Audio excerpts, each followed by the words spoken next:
All right, welcome back to Making the Argument. And we have a special guest with us today. If you've watched this channel at all, you've known that myself, my beautiful bride, Tina, Queen of the Bees, we talk a lot about this idea of masculinity, of femininity, of a culture which is supposed to uplift both, but increasingly seems like it's always at war with one or the other. And today's guest was writing about the war on men, right? Not just from the idea of how it affected men, but how it also adversely affect women, right? And the thing is a lot of people, again, probably looking at this now going, oh yeah, war on men. Yeah, we've heard it. No. She wrote this book over a decade ago, right? When everybody else was saying, what are you talking about? Oh, the poor men, do they have to contend with something now? You know, Suzanne Venker was out there saying, no, there's a problem. There is a problem, and if it doesn't get addressed, it's going to lead to some pretty horrible consequences. Well, that was back in 2013. So here we are 11 years later, and it's obvious that our culture did not heed her warnings and the warnings of other people, who are not saying this as giving a pass for men for bad things that men can do or maybe things that men could improve on, but recognizing that when a culture decides to essentially trash when a society decides to trash masculinity, it's bad for everybody. And now we're looking at a society where men feel increasingly alienated. A lot of men will not even approach a woman for a date. Women are constantly asking, where have all the good men gone? I saw a video not long ago where a woman was saying, why aren't any of the men giving up their seats for me in the subway? Well, you get less of what you punish. And that's what Suzanne's here to talk about today. So, Suzanne, thank you very much for being on. Thanks for having me, Nick. Great to talk to you. Well, again, I want to give you props because I saw someone the other day who was actually a little bit on the left, more of like, center left, or actually you could even probably say a little bit farther left. And she was starting to say, look, guys, I think there's actually a real problem here with the way that modern feminism and culture is treating men. And she caveat 1,000 different caveats with, I'm not saying that they aren't oppressive, horrible brutes. I'm just saying that maybe there's a better way of going about it. And her own fan base excoriated her for it. Right. So again, that's someone where we're living right now where the stats are in, and young women, especially young liberal women, are dealing with a mental health crisis like that has never been seen before in the history of this country. It's like over 50% of young women, especially young liberal women, have been diagnosed with some sort of mental health issue. And I'm looking at all the heat people are saying or getting right now for saying the obvious. You saw it coming 11 years earlier, right? So, yeah, I'd like to say that's because I'm some sort of, I don't know what, but it's actually probably just because I'm a little older. So I was around about 10 years before to see things play out, even, when people today were a lot younger.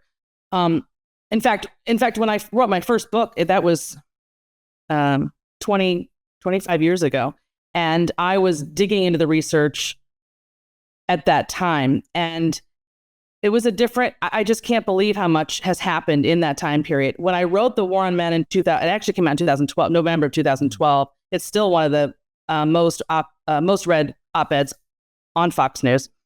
You can see how political this issue is just from what you said about this young woman. It used to be considered a left-right issue to talk about masculinity, femininity, gender roles, marriage, careers, motherhood, all that stuff. It was like, if you were on the left, you were progressive and you thought like a feminist, let's say. And then if you were on the right, you were fighting that. It's so skewed now. I like to say it's not really political anymore. I mean, it appears to be political, but there are plenty of people on both sides who actually agree. This is going to convoluted, but really what we're talking about here is human nature, male and female nature, and that doesn't know politics. So for example, you can hype up, and this is one of my arguments in my new book, the idea of career for women and this idea of equality and going out and doing whatever a man can do and yada, yada. But being able to do something and wanting to do it are two very different things. You cannot legislate desire. And what we know happens with women is that their priorities change dramatically somewhere around the age of 30. So that what looks important to them at 22 is very different at 32, which may be the case for men as well, but the urgency and the timeline are different, right? Because women are the ones who get pregnant, women are the ones who give birth, and they're the ones who breastfeed, and their whole lives are turned upside down in a different kind of a way, in a good way, by the way, in a different kind of way than it is for a man. And so when you're looking at your life as a young woman, you want to play the long game. You want to think, what is it that I want down the road long term? What am I really looking for? What do I want my life to look like? And how do I marry those desires with the body that I have? Right? Rather than the left-wing progressive mentality of just, men and women are the same. There's no differences between them. You can map out identical lives. This is crap because women end up stuck 10 years in when they see that their lives, the way they've constructed them, are not working. So let me ask you this. When we, I think that's an excellent argument. I think we see that playing out with respect to, and we used to hear this as the biological clock argument, right? And then, we're going to solve that with birth control and abortion. It's like, well, okay, birth control and abortion might be really good at preventing a child from coming into existence. That doesn't mean it's good at actually mirroring with what women want at a particular age or at a particular point of their life. And there does seem to be, and by the way, I think this transcends male and female, but there does seem to be this idea in the West that you should be able to have it all. And if you don't have it all, it's a result of some sort of like injustice within the system or some sort of systemic racism or sexism or whatever else, when in reality, life is just about trade-offs. Right. And so bingo, that's it. Yeah. Go ahead. So here's my question.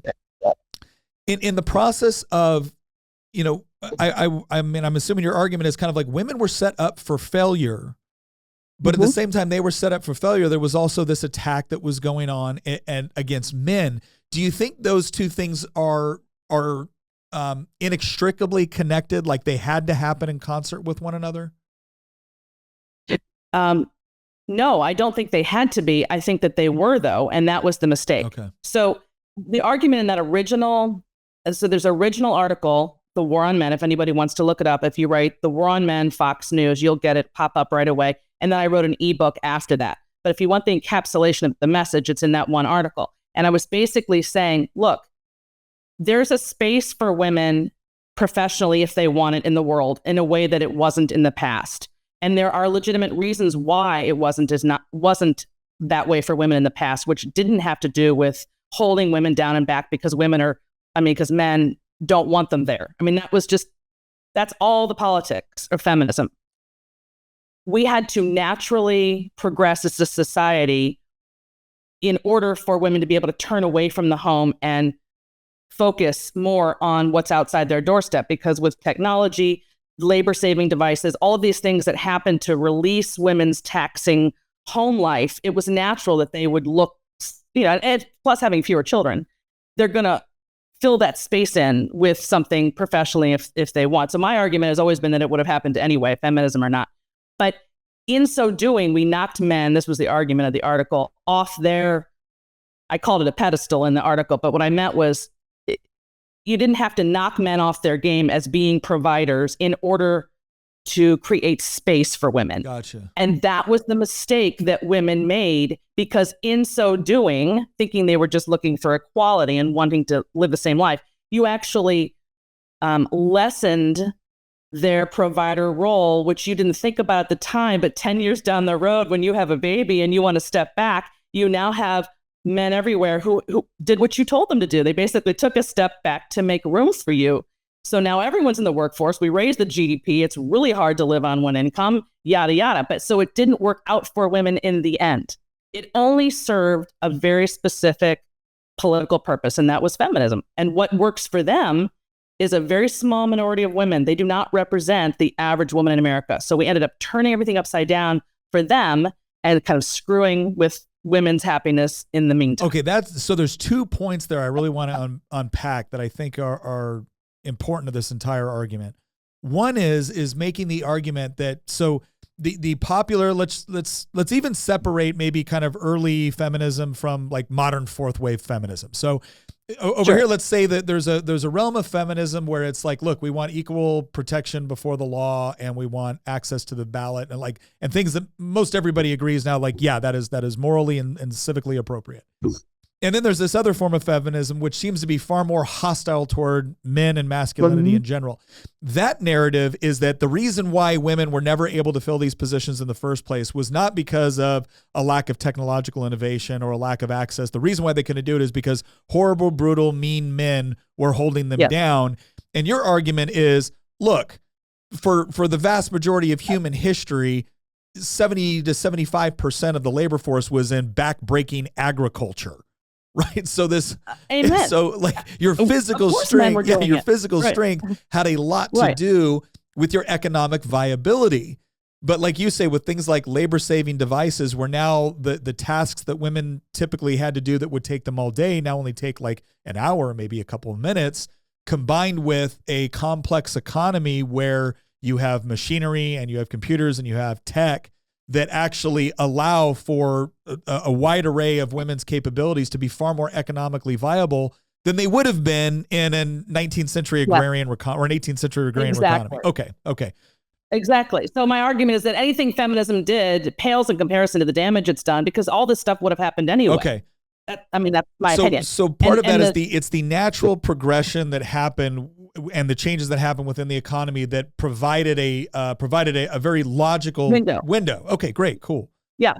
The second part there, which I think is really important, because I think this almost separates the elements which people associate with feminism, right? Equal access to the ballot box, property rights, the marketplace, things that most people tend to agree with, and which I think a lot of feminism kind of wraps itself in.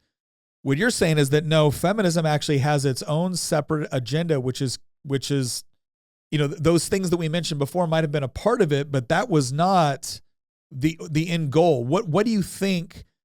Yeah, go ahead. Well, it's so old news. That's so yesterday. I mean, so much has happened that isn't related to that since then that has harmed the relationship between women and men. The number one thing being that this idea that there are no differences between women and men, and that whatever there are insignificant, when in fact they come barreling at you when you get married with kids. That's when it really does look like we're similar or the same in our 20s. Forget 20s. If prior to having kids, it does kind of look like we live similar lives. You go to school, you work, you're kind of living similarly. It's not until the kids come along that everything changes, and it shines a flashlight on your maleness and femaleness in a very unique way. And people tend to go into their, I hate using this word, but gendered space. And the argument was that was a social construct, not innate, not natural, not good, not something to celebrate, not something to capitalize on rather than fight. And so it's this fight against who's got it better or worse, or how can we be the same, that's causing all these relationship problems. I mean, just looking at a huge problem right now with married couples is they're not combining their finances. It's his and hers, and Venmoing this person. And like, you're living like roommates as though you have to hold on to your individual identity because that's what you've been told to do, when that's not what marriage is. So of course your relationship isn't working. No, that's an excellent point. So let me ask you this, because I do think one of the things that confuses men when we look at the modern either claims of feminism or the potential objectives of modern feminism is that we're looking at this going, we're seeing women that are living in a time where they have more access to anything economically, politically, socially. There are no legal restrictions on them being able to do just about anything. In fact, in many cases, there are legal advantages which are conveyed to them, and that can span from special set-asides for women-owned businesses to admissions, whatever it is. And so guys are looking around going, wait a second, like, okay, I get that it hasn't always been this way. I get that there's been disadvantages. I get that there's been glass ceiling. I get all of that, but that's not going on right now. So what's the problem? And it's like, no, it is. It's still going on. It's just now it's unconscious bias. And like, what the hell? Like, it'll never end. Yeah. There will always be the fight, because the fight is never, it's not real. It's just not real anymore. So it has to be, if you can't prove it, then it has to be unconscious, right? It has to be beneath the surface. You don't realize you're doing that or what have you. And the thing that makes me the saddest about the whole thing is that God, did feminists have men wrong? God, if there's one thing feminists don't know, it's men. Yeah.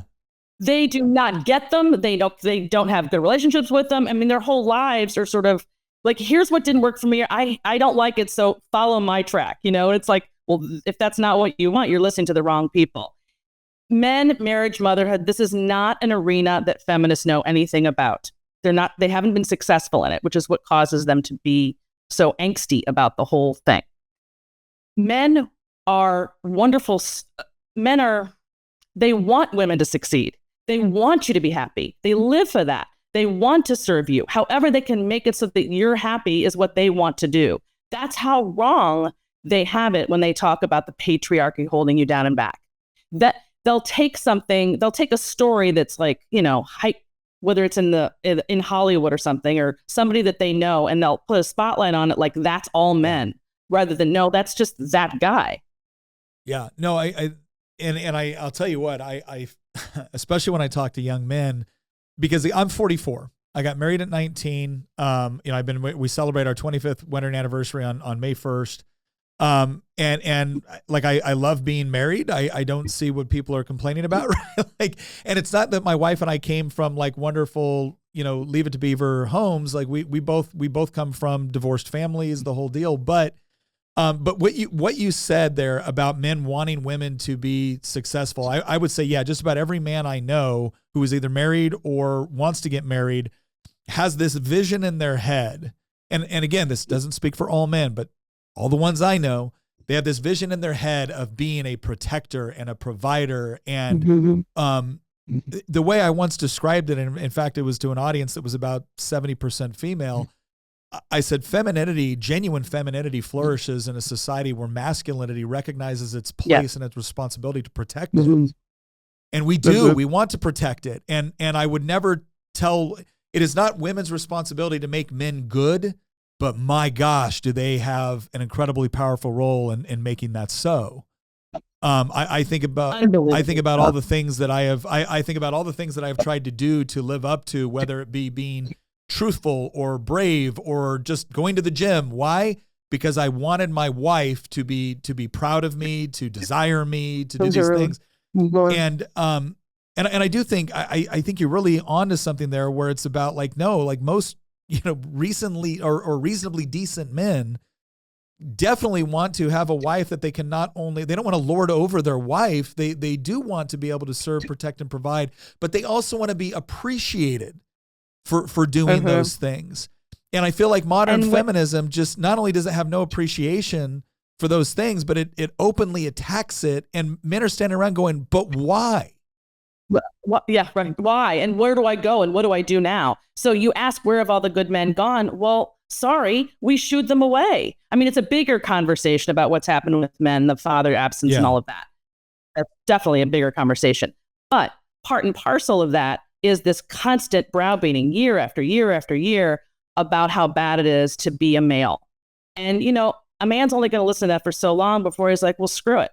You know, and so there's no incentive. If you're not interested in my ability to where do I belong in this relationship? If you can provide for yourself and you have the babies, and let's see, you don't need a man to raise them, where do I fit in? So I guess I'll just go over here. And then women are looking around like, well, I actually want, this is what makes me so sad and mad.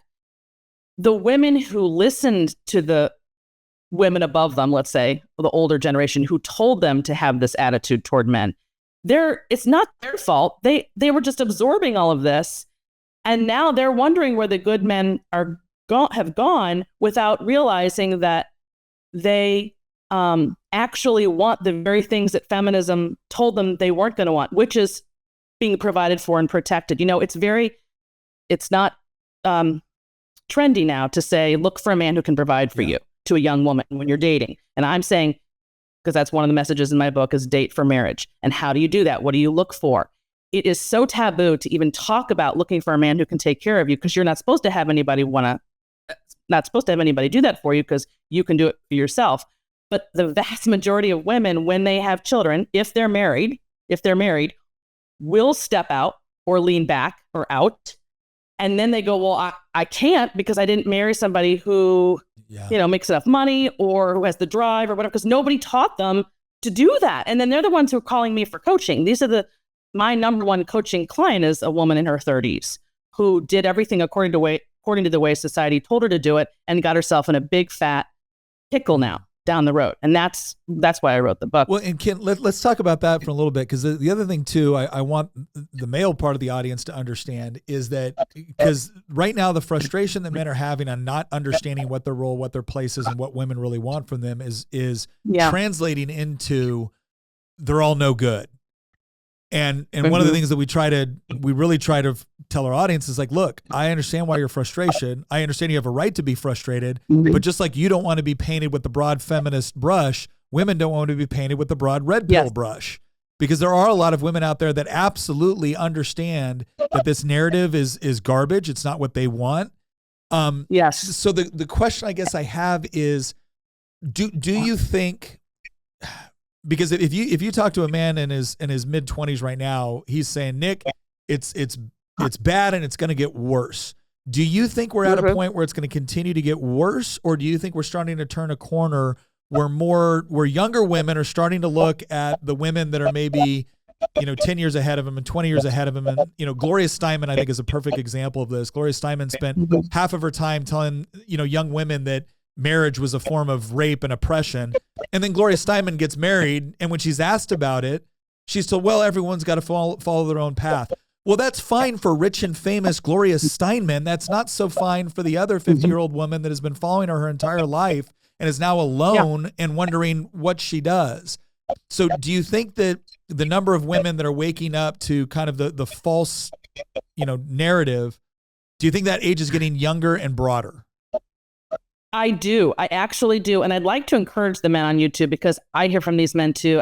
For years, I've heard from them. And I want to say, look, always assume the best with any new person you meet. You can talk about it on YouTube all you want and rant and get your feelings out. But when it comes to real life, assume the best about the person in front of you. Don't lump that person in, male or female, with this larger societal issue.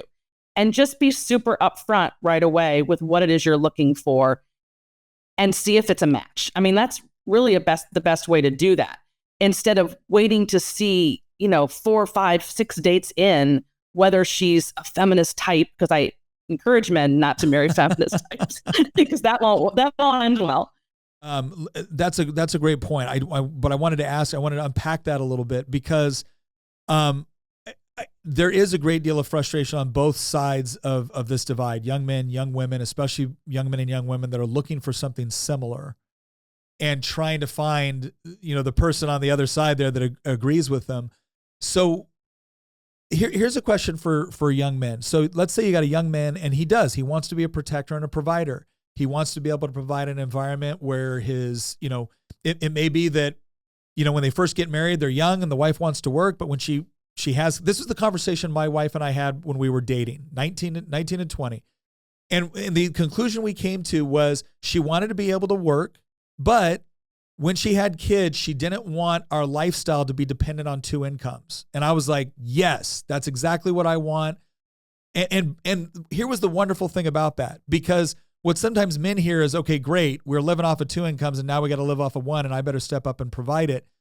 That's not what my wife was telling me. My wife was telling me, babe, when we get married, I know we're not going to be able to live the same that we did when it was 2 incomes, but it's more important. Yeah, it's more important to be able to have this part of our relationship, our marriage, our role as parents to be fulfilled. And so we're going to make sure that we can live on that 1 income. And that the amount of kind of the financial burden that took off of me, that there wasn't some unrealistic expectation about what sort of life I could provide on that single income, was enormous. Yes, because this isn't about finding a rich man. Yeah. This is about my husband and I did the exact same thing. And if you plan ahead for that, you make financial decisions from the very beginning that sets you up for when you do have the baby. Yeah. And you want to know, and that includes, like, a lot of men will say, well, yeah, but my wife or girlfriend has to be able to handle living on less or living on one income in order to accommodate that. And that's true. But most women who are planning in advance for staying home are probably not going to have a problem with that. It's really the people who get used to living a certain way because nobody's telling us what you and I are saying right now. And so then they get stuck because they've bought a house based on 2 incomes. They've created a lifestyle that, yes, it is possible to go down to 1, but it is absolutely going to be harder if you haven't prepped it in advance. No question. So here's another thing I want to ask you so we do have a lot of young men that watch our podcast. And one of the things that they're looking for is, okay, how do they set themselves up for success with respect to relationships? Now, you've written your book has been written directed at young women, but here's one of the things I want young men to understand is that right now, the man feels a lot of vulnerability within a society and a culture that they feel doesn't like them. They also feel, and they're constantly being told, oh yeah, if you say the wrong thing, she's going to accuse you of this. If you do this, if you get married and then she decides to leave, she's going to take your kids and your money, the whole deal. So what I want young men to understand is that the young woman is also dealing with a whole host of anxieties and her own vulnerabilities and culture and society telling her that the things that she wants is wrong, right? That if she wants that stability is wrong. And so she's also contending with that. Like, how does a young man approach a young woman in such a way to where she can feel good about embracing that part of her nature and what she wants and expects out of a marriage? So let's start with having some grace for one another. You know, I mean, we've all gotten bad messages from the culture, and we're trying to find, or not we, because we're older and married, but they're trying to find their way to each other with all this junk that they've been fed. So just, again, assume the best and be super clear about what you're looking for. Don't bring anger to the table with this person and just assume that, like you said, she doesn't know either. And talk to her about what you want and be proud of what that is, rather than kind of dodging something or waiting to see, don't let her take the lead all the time. Make the initiative to say, here's what I'm looking for.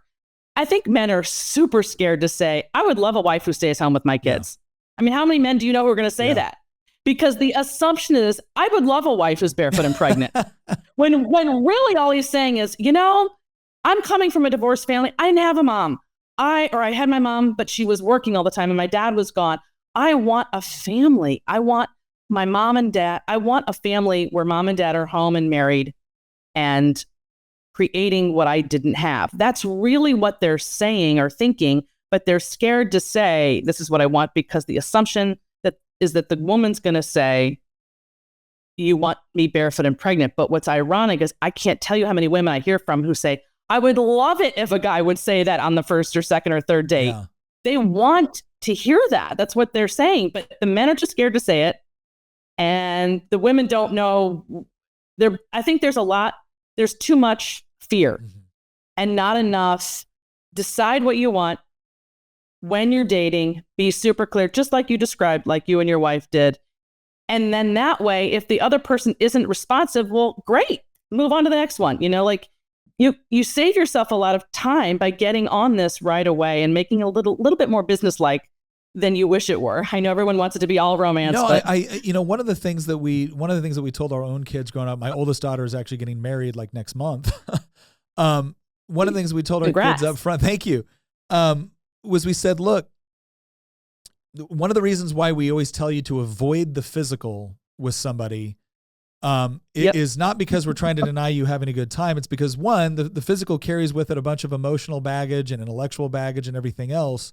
But two, the more you make that relationship early on about the physical response to stimuli component, right? The more you're going to cover up the red flags, the more you're going to cover up the idea that you don't have similar goals or worldview. And I got to tell you this story because here's what I want your take on whether or not this guy did a good job. But a friend of ours, he came out and he's 30. He's 30 and he started talking. It was actually within our our community, and he started talking to him and this young woman on the community started talking and realized that they had similar interests and whatnot. But long distance. And he goes, hey, how about this Valentine's Day? You don't have a date. I don't have a date. Why don't we just spend some time? We'll call up. We'll get to know each other. We'll do a virtual thing. And she goes, no, my whole purpose for dating is to find a husband. And I'm not really just kind of looking for, anything casual, anything like that. And he goes, okay. He goes, let me tell you what I'm looking for. I'm looking to marry. I want to get married. And here's what I'm asking of you. I want to have a conversation on Valentine's Day. You and I, we're not going to talk about any of the trivial stuff. We're not going to talk about frivolous stuff. We're not going to talk about even little interests. We're going to talk about what we believe, what we want out of life, and what we want out of a marriage. We're going to talk about what we think the respective roles are going to be. And we're just going to be honest. And he goes, and you know what? If I'm not what you're looking for, I look forward to being your friend, but you will never, hear me kind of come and try to do this again. But if you like what you hear, then I want a shot. And here's the crazy part. He's not the one explaining that that's what he did to me. She was. And she's explaining, it's like, I said, well, what did he say? He goes, he did this and he did this. And he goes, and it's just, I was like, oh my gosh, he's just serious and he knows what he wants. And he's being assertive, but respectful and polite. And it was like this perfect combination of a guy just being honest about what he wanted. And if that's what you want, then let's see where this goes. And if it's not, I'll respect that and I won't bother you anymore. Imagine if everybody who dated did that. Right. Imagine that. I mean, where we would be if everybody just handled it that way. They're engaged now. Oh, awesome. Yeah. That's so good. Well, see, there's proof that it works. Yeah. I want men, if there's anything I want men to hear, it's that everything they've heard about their masculinity from, let's just say, the culture, whether it's media, Hollywood, universities, wherever. It's so hard to try to get that out of your head. But what women want is the exact opposite of what they're told is bad about them. And so that example is perfect. Women are clamoring, this is what I'm hearing on my end and what I can see, for a man like that to be honest and assertive and take the initiative. Basically, masculine traits, the very things that they're told that they're not supposed to do, so they don't know that they're supposed to do it. Don't let them win. Don't let the culture win. Yeah. Women do want your masculinity. They do want these traits. They're dying for them. As much as you as a man are dying for that femininity, they are dying for your masculinity. Don't let the culture win. They're trying to screw it up for us. And if you put yourself out there and take a chance, like this guy did that you just described, you'll see that women will eat that up. So let me go over some of the advice you give to young women, because I think the advice that a woman in a successful marriage is giving to a young woman is something that both young women and young men need to hear. So what are some of the advice that you provide in your book to young women that are looking for looking to marriage? Get married? Yeah. Well, let's put aside what we've already covered, where once you start dating, you tell them right away. Both your example that you gave, my husband and I did that, the gentleman that you just described, putting it out on the table right up front. Don't be afraid. So that's definitely something for when you're dating. But know that you have to be countercultural if you want to win in this life. It's super sad that we live in a culture that is not family friendly, that is anti-male, anti-marriage, anti-children, it sucks. It just sucks. I mean, it's not fun. But if you want to be successful, you have to do everything opposite, basically, of the way you're told. I mean, really, you have to be countercultural, not just in your speech, but in your behaviors and in the way you're living your life. So that's number one. Play the long game. Where do you want to be 10 or 15 years out? Oh, I want to get married. I want to have a family. Okay, well, do you see yourself at home, like creating a home, or outsourcing that childcare? Do you want a big career, or do you want a career? My argument for careers for women is pick one that's family friendly, period.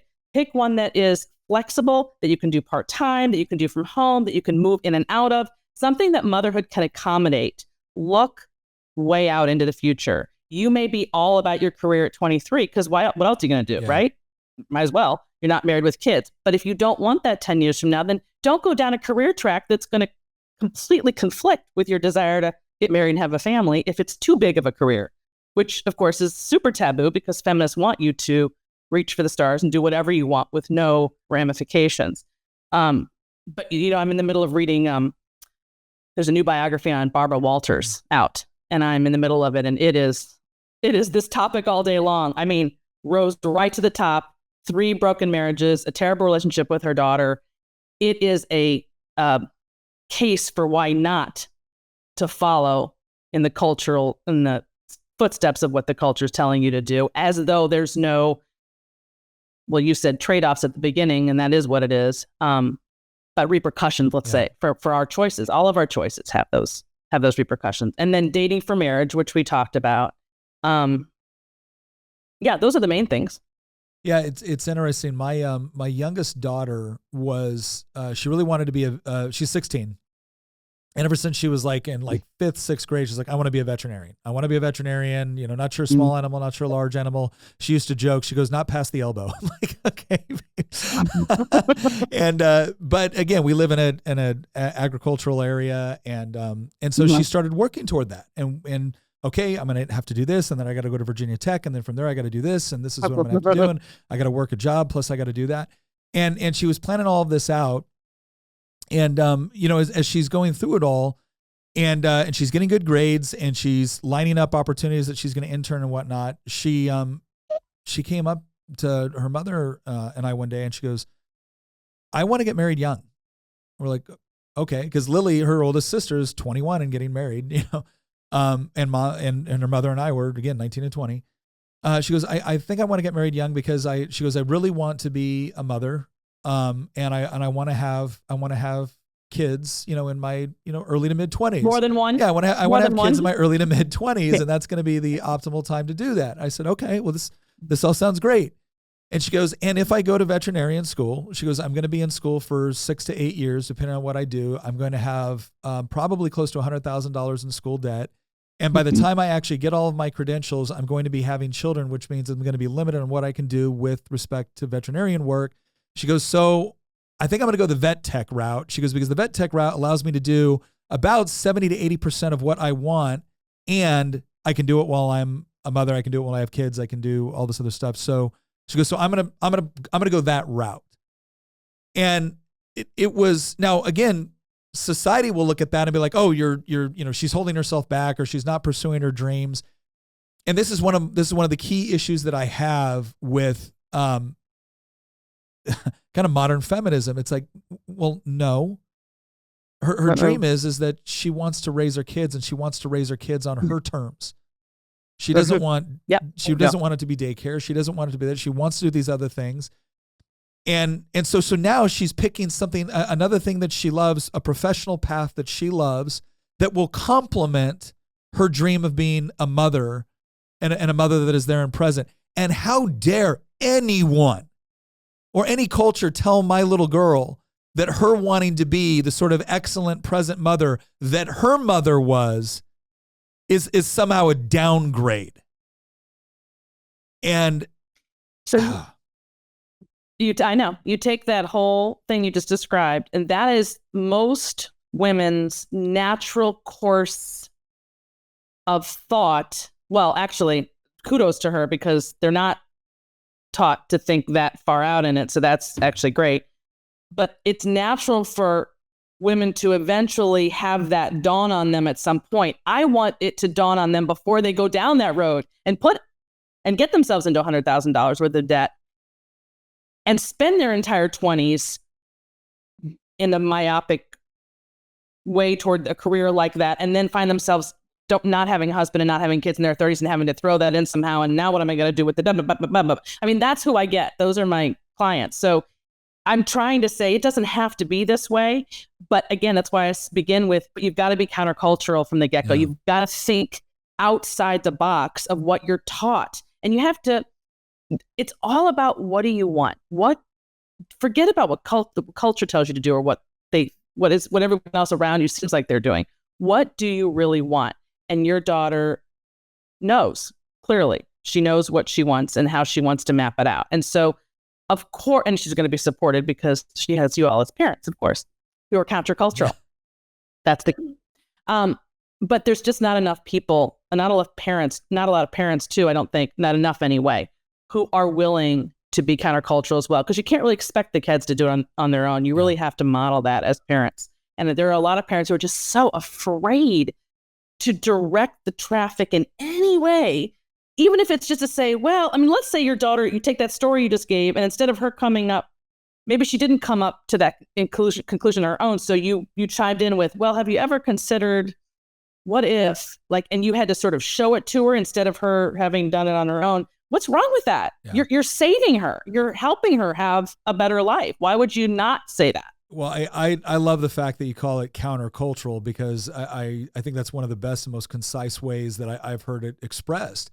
Because when you embrace that, I don't believe that the culture's got it right, and so I'm going to do it in a way that is going to make the culture bristle, and I'm fine with that. Mm-hmm. In fact, I'm going to consider that an indicator of success in some cases. That's it. Like I remember, again, I had a young man kind of like frustrated. It's like, well, look, you got to do this, you got to do this, you got to do this. He goes, well, women don't want that. I'm like, which women? Yes, they do. Which women? Yeah. He goes, well, no. The culture, they don't want that. I said, let me ask you something, man. I said, I'm not going to tell you you're not dealing with a bad culture right now, but do you want your definition of masculinity? Do you want your actions to be dictated by fourth wave feminists? Like, do you want that? Like, that's a choice you make, man. Like, you're either going to choose to say, I think that's garbage and I'm going to do this because I think this is right. Or you can sit back and be frustrated that the culture is not giving you the advice that you wish it would. But when you take the mindset that you've done, where it's like, just know off the bat, you're doing something that's countercultural. And so don't let that surprise you. Don't let that frustrate you. I think that's excellent advice. Whatever the culture says, do the opposite and you'll win. That's it. There's nothing wrong. And keep in mind, if it helps, to know that you're being brainwashed, essentially. I mean, there is a message that they're sending that serves them, and it's usually a political agenda. Everything why would you want to take it when you know it's not serving your purposes? It's serving theirs. So they don't have your interests in heart. Hopefully your parents do, or the people around you do. But if you don't have that, just fall back to if the culture says do it, do the opposite. Well, so to that point, do you think, and kind of going back to this whole question of men being confused at, wait a second, the legal barriers you talk about don't exist. In fact, there's legal advantages. And, what is feminism still fighting for? So let's ask that question. What do you think modern feminism is still fighting for at this point? Because clearly it's not the right to vote or own property or to serve in positions of political or economic leadership. So what are they actually fighting for if those things were not actually it, if those weren't sufficient? Well, now because there isn't anything left to fight for, that's what you're seeing when you're dealing with, like you pointed out, these microaggressions. I think we said microaggressions the earlier. Unconscious bias. Yeah. Our unconscious bias, microaggressions, those things are a perfect example of how, man, there really isn't anything left to fight for. They've got to make make stuff up. Sorry. They have to make stuff up. Yeah. So that's your indicator. Oh, guess we're done here, because now they're starting to make things up. I mean, it's ridiculous. Manspreading, mansplaining, all this stuff. This is all, I got nothing else, so I'm just going to come up with some things. Well, let me ask you this question, because I had this, we were actually considering this on a totally different topic, and then it was amazing to me how it actually applied to other aspects of political movements, because feminism is not just a social movement, it is a political movement. And we were talking about, like, we're guys, so we're talking about the Roman Empire, but we were talking about how there was this phase during the Pax Romana, right, the Great Roman Peace, where there was no great external threat, there was no great dragon to slay, and yet the political elites of the day would still find excuses to go to war, to fight, to create enemies out of nothing. And part of the argument is that, okay, well, war abroad is peace at home. And it was this idea that you have this political formation, you have this political organization, you have this group of people that you have organized for a purpose, and now you've achieved the purpose. So what do you do with it? And you got to find it a different enemy, a different dragon. And if you can't find one, you make one up, because the purpose is the movement. 100%. I mean, imagine what if that's been your whole life and it's over, what are you going to do tomorrow when you wake up? I mean, how are you going to spend your time? You need something to fight for. And even if it's a fake fight, at least you feel like in your twisted mind, you're doing something worthwhile. I don't know. I don't know what goes through their minds in terms of why they do what they do. I just know that what I do know is what they think and what they believe does not match the average man and woman in America. Yeah. That's what I do know. And those two things are at odds. And the people who have the microphone in Hollywood, in media, on our universities, they represent a very different interest than yours and mine. And so you're schooled in this your whole life.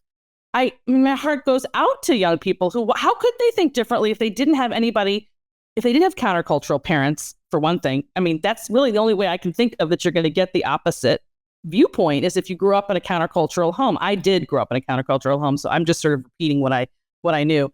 But I don't know where you would get that, which is why I end up hearing from so many people who are like, I've never even heard the things you've said. I've always thought them, I've always felt them, but nobody's ever said them out loud. Who are you? Yeah. You know, and then they get very excited. It's sad. Well, let me ask you this. Do you think, so obviously you do this with coaching too. So you're talking to women that at some point have kind of recognized that, look, whatever I was sold isn't working for me, and I want something that does work. Now, when they're coming to you, are they trying to make what society has given them work, and they're trying to ask you to figure out something that doesn't work, or do they recognize that no, this isn't it? I want a man who is strong, who sees himself as a protector, as a provider. They know that is what they want. It's the opposite of what they've been told. Is there any 100%. Is there any like epiphany moment or any process where you guys go through and discuss where it's like, okay, do you realize that, okay, if you want this sort of guy wants certain things from you too? That is the coaching. Yes. I mean, that's literally what I do. You just described what I do. So they've had their epiphany prior to getting with me because something happened in their marriage or it's ongoing and they can't figure it out. And then they go to YouTube or they go to, they Google something and they find me and then they start listening. Oh my God, this is what I'm dealing with. This is what I've been missing. And then they hear me talking about this other thing. So by the time they get with me for coaching, they know what I'm all about. And so they're like, how do I get that? I don't know anything about how to be feminine. It's control, control, control. They were raised, their dad isn't around. They were told by their mom to never depend on a man. They have to get out of this mindset to learn how to receive when a man provides and not usurp that by, changing changing the plan or, we don't have to go down the rabbit hole of the coaching, but that's what it is. It's teaching you what it is that men respond to so that you can have a more peaceful marriage or relationship. Yeah. Again, I was, my dad was very much involved in my life. I never want to give the impression that he wasn't. He was, but he also lived 500 miles away. So I spent the summers with my dad. Right. So I was raised largely by a single mom, who I love to death. Like I have a great relationship with both my mother and my father, but that's why every once in a while when somebody will on YouTube or Instagram, tell me like, oh, because you just want some subservient woman. And I'm like, I have no idea what it's like to be around subservient women. That is not my impression. Like, if you only knew. Holy crap. What if I even I don't know if I've even met one, right? It's like my mom was like, hard charging, nurse. She would take us to the mission field and she would be out there in the middle of nowhere, helping people and get up, fall and, hit the table, don't hurt my table. She very, very loving and nurturing, but also very strong and no nonsense. And then my wife and I, my wife is a very, knows her own mind, the whole deal. But one of the things that, I've really experienced is that I want to be a strong man. And so I want a strong woman. But it's that strong woman who embraces her femininity and who rewards my masculinity. I remember telling, we did this Instagram reel once where I said, ladies, if you ever want, I said, now it's got to be genuine, right? Like men need respect. It's got to be genuine. But I said, if you feel this way and you verbalize it, I said, the next time your husband, like, gets up in the middle of the night to check when something goes boom, or the next time that he insists on walking on the sidewalk where the traffic is or whatnot, you grab his hand, you look him in the eye and you say, you make me feel safe. I said, you want to totally melt that dude right there to the point where he's just like ready to slay a dragon for you. You tell him that he makes you feel safe, and that will trigger something in him that is just, I mean, it's one of the best compliments you can give me. Yeah. Yeah. I mean, it's so easy. There are just a few things you can really do with a man. There's a whole list of things that men need to do. Like, they don't even match. But the few things you can do to make a man, pump him up and make him happy and have peace in your marriage or your relationship there are so few of them, but they're just so elusive to women because, again, they haven't had it modeled for them. They haven't been told. It might fall off the tongue wrong when you hear it, like he doesn't hear. You don't hear it the way that it's intended. Like, you're not. Let's just take the concept of receiving instead of always having to be in charge and control of everything. Women have had it so ingrained in them that not making the decisions or not being in charge and letting a man make those decisions, where to go to dinner or whatever it is subsuming yourself as a human being, because everyone's supposed to be an individual. And if you're in a relationship with a man, you lose yourself. And I don't know, maybe people did back in the day. I don't know anybody anymore who even fits that description at all. Yeah. At least not women. I think a lot of men sometimes do. I think that's an unspoken thing that's going on, where men really aren't in touch with what they want and need when they're married, because they're such givers that they're giving too much and kind of losing themselves in the process. And that's, talk about a twist on the original feminist argument from 40, 50 years ago, which that women were losing their identities in being wives. Yeah. I think it's kind of turned on its head a little bit, but nobody cares. Nobody wants to talk about that. It's interesting. When I had a conversation with a young woman, asked me once about, she had just gotten married, and I'd said, I'd been married at that time. I'd been for like 15 years. And she's like, how do you make it work? And I said, well, do you really want to know? And I said, well, part of it, I said, I'm the head of my household. And she goes, ooh, why does there have to be a leader? Why does I said, did you say till death do you part? Yeah. What happens when you disagree? I said, now understand, I said, I assume the role of the leader. I said, that doesn't mean I'm a tyrant. It means I have to assume responsibility for certain decisions that she doesn't have to. But what that means is I also have to be worthy of that leadership. And what it also means is that if there's ever a situation where it comes down to, her life or mine, it's mine. I lose. I die for her. That's right. The responsibility comes with that. Yeah. If you want to call it power, I don't know. Well, both people have power, but yeah, but it's a responsibility for I have to be worthy of her trust. I said, now look, I said, my wife and I at this point, again, 15 years of marriage, 3 kids, 2 combat deployments, I can count on one hand the number of times where we have disagreed to where we couldn't come to some sort of compromise. And okay, this is going to be and where she had to say like, okay, decision has to be made and I trust you to make it. And the moment she said the decision has to be made and I trust you to make it, like my desire to focus everything into how is this decision best for her and the kids? Yeah. Right, how is this decision best for her and the kids? I know. And but the other flip side of that though is that there are other domains in our marriage for which she takes more of the dominant role. And like we do have our, because you care less about it or because you know less about it or whatever. We have our domains and we respect the relative skill and expertise and control that we have over these areas. And so they're me being like the leader of my household doesn't mean I micromanage everything.